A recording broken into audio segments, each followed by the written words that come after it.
Good evening. Thanks for hanging in there, gang. And it's my great pleasure and honor to introduce you to Dr. Elizabeth Seitz. Hello, Hi. Doctor. How are you? How are you? Dr. Seitz? Yeah. Okay. Well, my students call me Dr. Seitz. Where do you Everyone else- teach? Well, now this semester I'm teaching at Boston Conservatory. Are you really? Yeah. Oh, great. Yeah, I'm a music What discipline? historian. A music historian. Great. Yeah.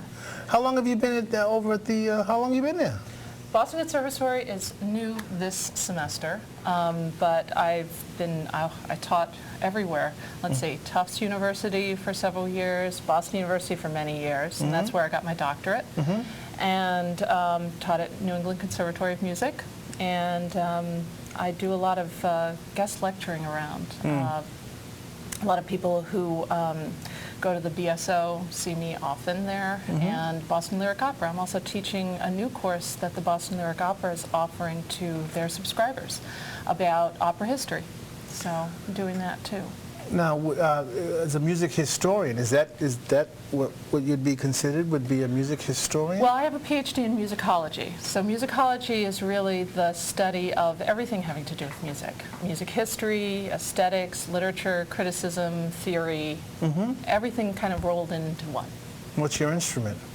My instrument is the flute. Oh, you're a flautist, okay. I'm a flautist, but I haven't played for many, many years because basically Spent all that time writing you about spend it. all that time writing about music and you just don't have time to practice anymore. And right now it's kind of depressing when I play because I know what I used to sound like, and what I sound like now is not as good as it used to be. Did you hear that, gang? No matter how good you are, if you don't practice. You got to practice.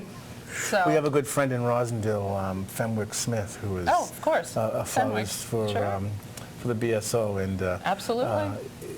he talks about. He says, I can't right now. I've got to play. And Absolutely. you got to really stay on top of your discipline, absolutely. don't you? But my discipline is not playing, because you can get a doctorate in performance, which is a DMA. I have a PhD in music history. Okay. So basically, my discipline is to read about music history and be able to figure out basically how to present it to people so that it makes them better performers. Well, let's talk about that kind of angle for a second. When you're invited to do a lecture, and you're out touring, doing your lecture thing, Right.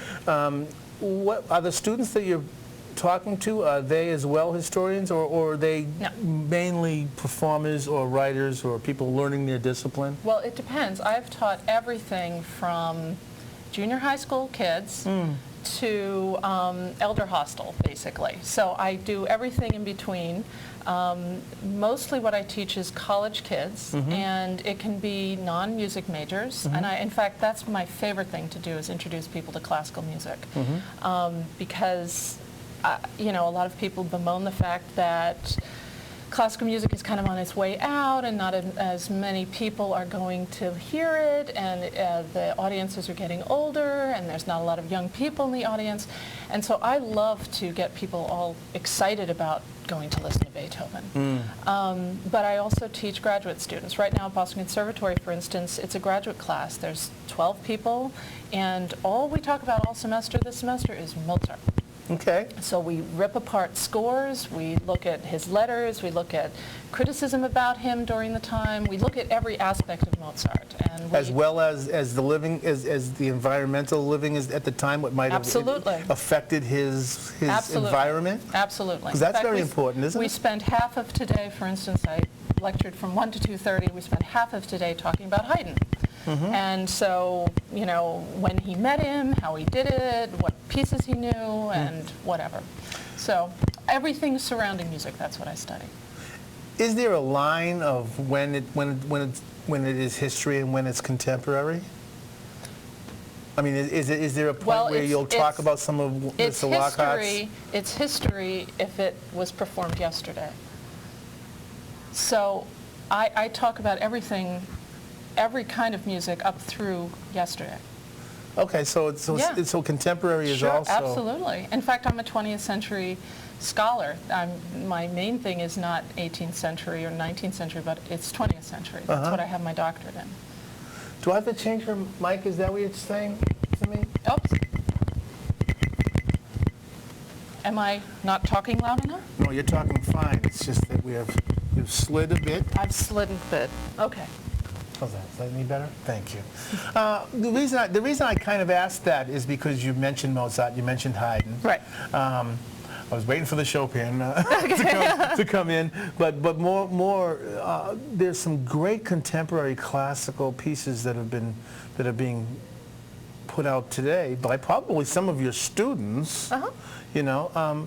Actually, do you work that in somehow? Well, for instance, the BSO this season, with Levine coming new and whatnot, there's about 5 or 6 world premieres of pieces, and some of the composers live in this area, commissioned by the BSO, very important works that are being premiered for the first time this year. So.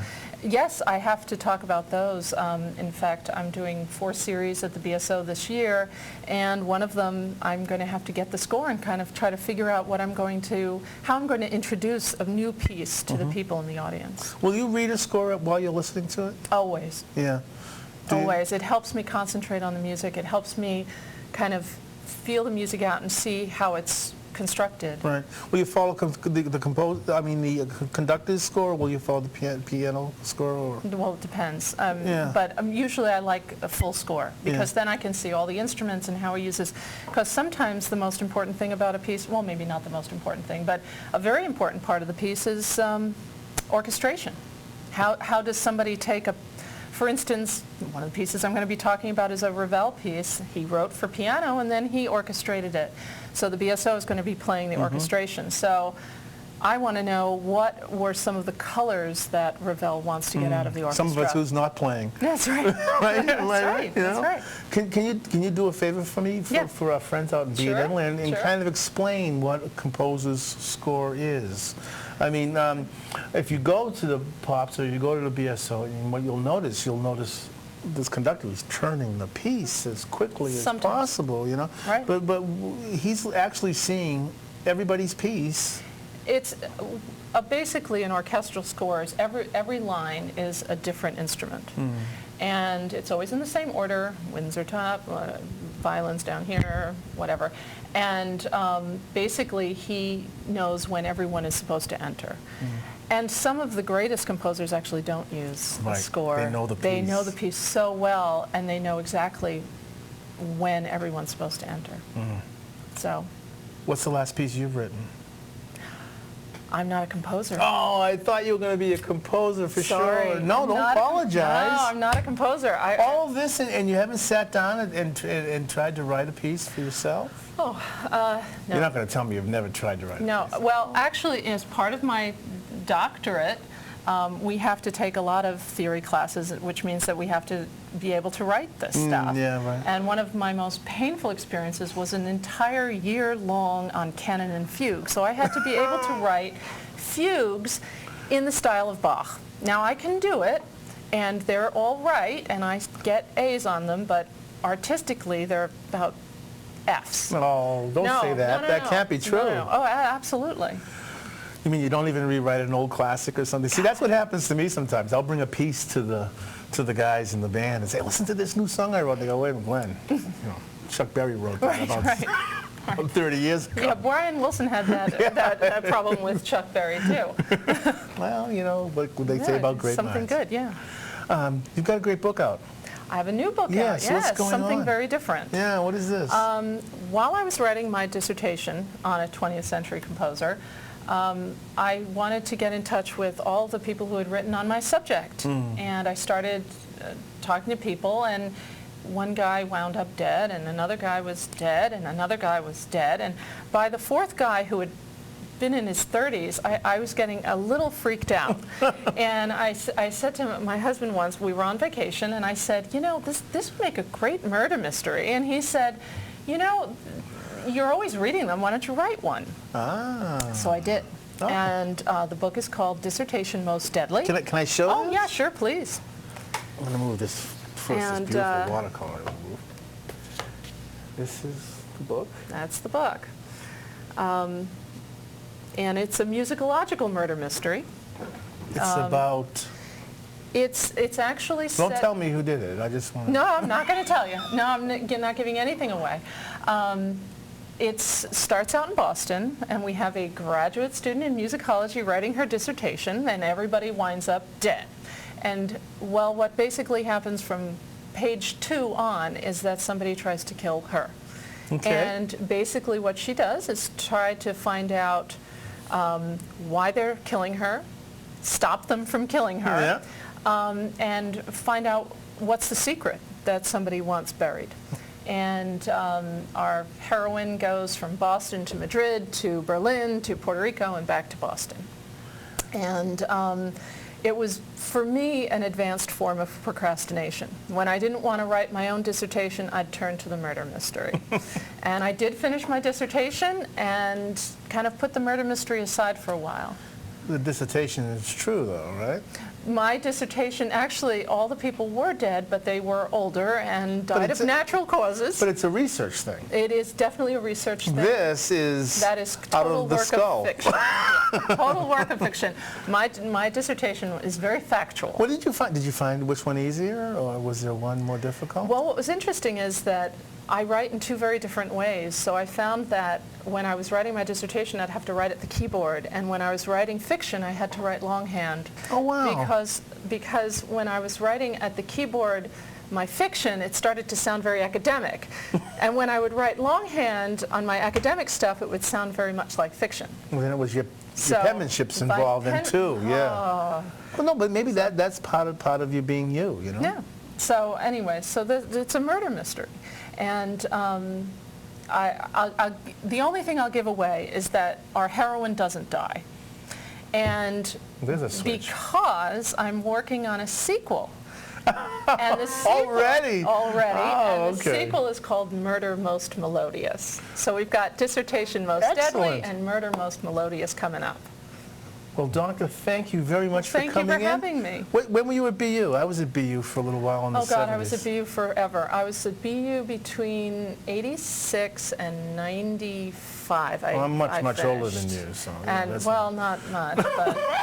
No, well, I went about in the 102. So. Not how you feel. No, I'm only teasing. Thank you very much for coming in. It was great to have you, Doctor, and Dr. Elizabeth Seitz. And where can we get the book?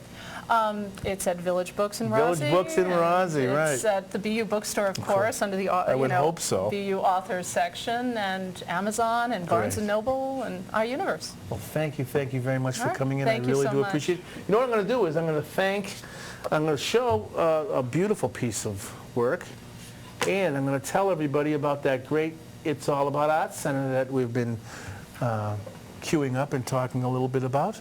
Thank you very much for coming in. It was a pleasure having you here. Very nice to be here. Don't go away for a second. Listen, we'll be back in just a couple of seconds with our next guest. Do not go away, please. We'll be right back. Thanks.